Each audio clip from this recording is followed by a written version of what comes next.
Hello guys, इससे पहले वाले लेक्चर में हमने शिक्षा का अधिकार अधिनियम 2009 की थ्योरी कंप्लीट की थी। तो चलिए अब हम इसमें कुछ क्वेश्चंस देखते हैं जो कि प्रीवियस ईयर्स में आए हुए क्वेश्चन है। सीटेट और यूपीटेट में पूछे गए क्वेश्चन है। ठीक है, चलिए देखते हैं। तो यहाँ पे पहला क्वेश्चन कह रहा है संविधान के किस संशोधन से शिक्षा एक मौलिक अधिकार बन गई। तो किस संशोधन से बनी?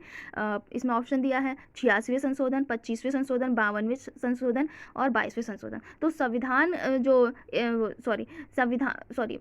शिक्षा है एक मौलिक अधिकार कब बनी? जब 86वें संशोधन से बनी है। ठीक है, हम लोगों ने उसमें थ्योरी पोर्शन में ये कवर किया था। ठीक है, चलिए हम देखते हैं इसका एक्सप्लेनेशन। भारतीय संविधान में 86वें संविधान संशोधन अधिनियम 2002 शिक्षा के अधिकार अधिनियम से संबंधित है। इस अधिनियम के द्वारा प्रारंभिक शिक्षा को मूल बनाया गया है। इसमें अनुच्छेद 21 में एक नया अनुच्छेद 21 का जोड़ा गया, यानी 21A जोड़ा गया है। ये जो 21A है उसी में शिक्षा का अधिकार अधिनियम जोड़ा गया। ठीक है, इस अनुच्छेद में घोषणा की गई है कि राज्यों में 6 से 14 वर्ष तक के बच्चों के लिए अनिवार्य निःशुल्क प्रारंभिक शिक्षा की व्यवस्था करनी चाहिए। ठीक, चलिए दूसरे नंबर का क्वेश्चन देखते हैं। निम्नलिखित संरचनाओं में से शिक्षा का अधिकार अधिनियम 2009 किसकी वकालत करता है? समावेशी शिक्षा की, पृथक्करण की, मुख्य धारा शिक्षण की, एकीकृत शिक्षा की। तो जो शिक्षा का अधिकार अधिनियम 2009 है वो किसकी वकालत करता है? वो समावेशी शिक्षा की वकालत करता है। ठीक, ये हमने थ्योरी पोर्शन में कवर किया था। ठीक, चलिए देखते हैं एक्सप्लेनेशन क्या कह रहा है। ठीक है ना, शिक्षा के अधिकार अधिनियम 2009 के अंतर्गत समावेशी शिक्षा को विशेष महत्व दिया गया है। इसके अंतर्गत विकलांग बच्चों से लेकर वंचित बच्चों तथा सामान्य बच्चों से लेकर विशिष्ट आवश्यकता वाले बच्चों को बिना भेदभाव के एक समान ढंग से शिक्षा दी जानी चाहिए। ठीक, देखिए तीसरा क्वेश्चन क्या कह रहा है। शिक्षा का अधिकार अधिनियम 2009 में उल्लेख की गई समावेशी शिक्षा, इसमें कह रहा है समावेशी शिक्षा जो है शिक्षा के अधिकार में शिक्षा का अधिकार अधिनियम 2009 में समावेशी शिक्षा जो उल्लेख की गई है, जो कि हम लोगों ने अभी थोड़ी देर पहले क्वेश्चन देखा था। ठीक है ना, तो कह रहा है उसकी अवधारणा क्या है, उसकी अवधारणा किस चीज़ पर आधारित है। ठीक है, तो पहला क्वेश्चन क्या कह रहा है, अधिकार आधारित मानवतावादी परिक्षेप। बी क्या है, मुख्यतः व्यावसायिक शिक्षा उपलब्ध करा करके आसक्त बच्चों को मुख्य धारा में सम्मिलित करना। तीसरा क्या कह रहा है, व्यवहारवादी सिद्धांत। चौथा क्या कह रहा है, आसक्त बच्चों के प्रति एक सहानुभूति अभिवृत्ति। ठीक है, तो अब देखिए क्या है, जहाँ पर भी ये व्यावसायिक शिक्षा आ जाती है उसको तो तुरंत आप काट दीजिएगा कि वो बिल्कुल ही गलत रहता है। ठीक है ना, ठीक है, और जहाँ पर ये जो सहानुभूति और अनुभूति देना होता है वो भी गलत रहता है। ठीक है, इसमें सबसे क्लियर आंसर है ये अधिकार आधारित मानवतावादी परिक्षेप, यही सबसे क्लियर आंसर दे रहा है। ठीक है, उन अधिकार देना। ठीक है, सामान्य बच्चों के साथ पढ़ने का। ठीक, चलिए हम देखते हैं एक्सप्लेनेशन क्या कह रहा है।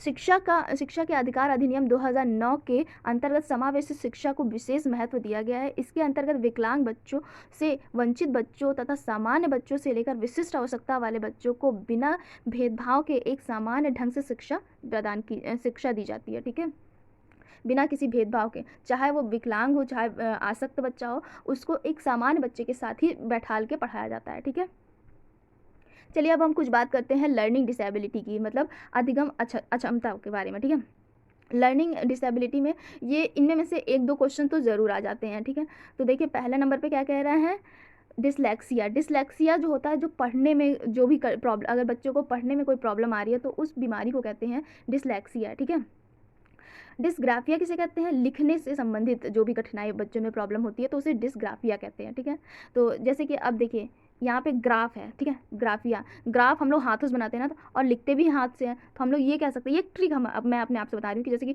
लिखते भी हाथ से हैं, तो मतलब हम ये कह सकते हैं कि इसको लिखने से संबंधित ये इसको प्रॉब्लम है। ठीक, वैसे तो ये मैं सिर्फ अपने आप से ट्रिक बता रही हूँ, आपको जैसे याद करना हो करिएगा कि डिस्ग्राफिया का संबंध लेखन संबंधी कठिनाइयों से है। ठीक है, तीसरे नंबर पर क्या कह रहा है, डिस्कैलकुलिया से जो है गणितीय गणनाओं से संबंधित समस्या होती है। अब देखिए यहाँ की ट्रिक मैं बता रही हूँ थोड़ा सा, कि जैसे कि कैलकुलिया मतलब कि जैसे कैलकुलेशन किस में करते हैं हम लोग, गणित में।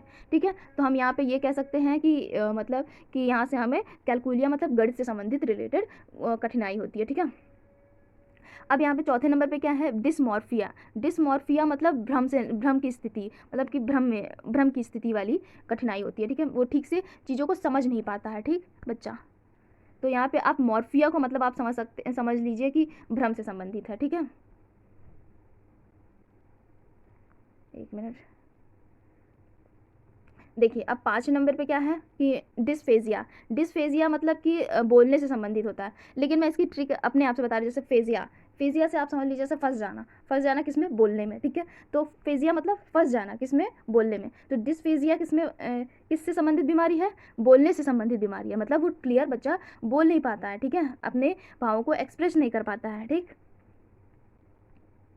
अब देखिए 6 नंबर पे क्या है, डिस्प्रैक्सिया। डिस्प्रैक्सिया शारीरिक कौशल से रिलेटेड है, शारीरिक कौशल से रिलेटेड विकार होता है, ठीक है, शारीरिक कौशल से रिलेटेड विकार होता है। देखिए डिसग्राफिया, डिस्प्रैक्सिया दोनों अलग अलग हैं। देखिए डिस्फेजिया जो है वो बोलने से फंसना, बोलना किसमें फंस जाना, बोलने से संबंधित फंस जाना, ठीक है।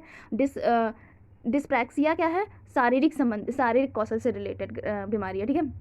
डिस्थीरिया क्या होता है, डिस्थीमिया किससे संबंधित है, तनाव से संबंधित बीमारी है, ठीक है। ये बच्चों में होती है, ठीक है, तनाव से संबंधित बीमारी है, ठीक। चलिए हम लोग ने यहाँ पे सारी डिसेबिलिटी कंप्लीट कर दी है, इससे ज़्यादा डिसेबिलिटी नहीं आएगी। देखिए हमने इतना डिसेबिलिटी पढ़ी, तो अब हम एक क्वेश्चन उसका देख भी लेते हैं, ठीक है, डिसेबिलिटी का। तो देखिए यहाँ पे क्या कह रहा है, निम्नलिखित में से कौन सा व्यवहार बच्चे की अधिगम निर्योग्यता की पहचान करता है। मतलब कि चाइल्ड विथ लर्निंग डिसेबिलिटी को दिखा रहा है। जैसे कि अगर बच्चा जो है बी को डी लिखता है, ठीक है, वॉज को सा लिखता है, ठीक है, 21 को 12 लिखता है, तो ये किससे रिलेटेड है, लिखने से संबंधित रिलेटेड है ना। तो क्या था, हम लोग लिखते किससे थे, ग्राफ बनाते, ग्राफ यानी डिसग्राफिया से रिलेटेड ये बीमारी होती है, ठीक है।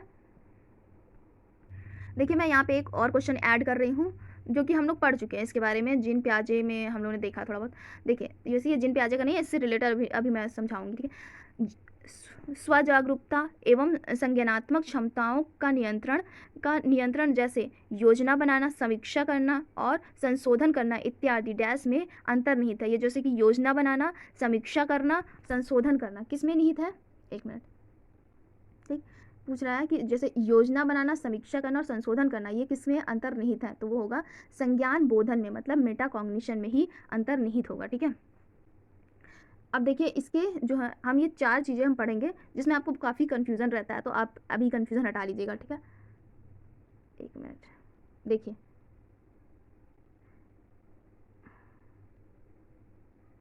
देखिए क्या कह रहा है, संज्ञान बोधन मतलब मेटाकॉग्निशन में अभी हमने पढ़ा कि योजना बनाना, संशोधन करना, उसकी समीक्षा करना। अगर कहीं भी आ जाएगा क्वेश्चन में तो फिर क्या पढ़ेंगे हम लोग लिख देंगे आंसर संज्ञान बोधन हो जाएगा, ठीक। और अगर संज्ञान मतलब कॉग्निशन किसे कहते हैं, किसी भी चीज़ को सिर्फ जानना होता है, किसी भी चीज़ के बारे में जानना होता है, ठीक है, तो उसे संज्ञान बोलते हैं। समायोजन मतलब एकोमोडेशन क्या होता है, पूर्व में कुछ चेंज करके वातावरण के साथ समायोजन करना। ये चीज़ हम लोग ने जीन पियाजे में भी देखा था, ठीक है, पढ़ चुके हैं हम लोग इसके बारे में। केंद्रीकरण मतलब कि सेंट्रेशन क्या कहते हैं, एक विशेषता पर ध्यान केंद्रित करता है, ठीक है ना, एक विशेषता पर ध्यान केंद्रित करता है, ठीक। तो गाइज आज के लिए तो इतना ही काफ़ी है। नेक्स्ट लेक्चर में मैं दूसरे टॉपिक पे आपको, तो गाइज आज के लिए इतना काफ़ी है। तो दूसरे लेक्चर में हम दूसरे टॉपिक पे बात करेंगे। तो आज के लिए इतना ही, थैंक यू। और अगर आपको मेरा वीडियो पसंद आया हो तो प्लीज़ इसको लाइक कीजिए और ज़्यादा से ज़्यादा सब्सक्राइब कीजिए। और गाइज इस वीडियो का अगर आपको PDF चाहिए तो मैं डिस्क्रिप्शन बॉक्स और कमेंट बॉक्स में इसका लिंक दे दूँगी, आप वहाँ से ले सकते हैं। Okay, thank you.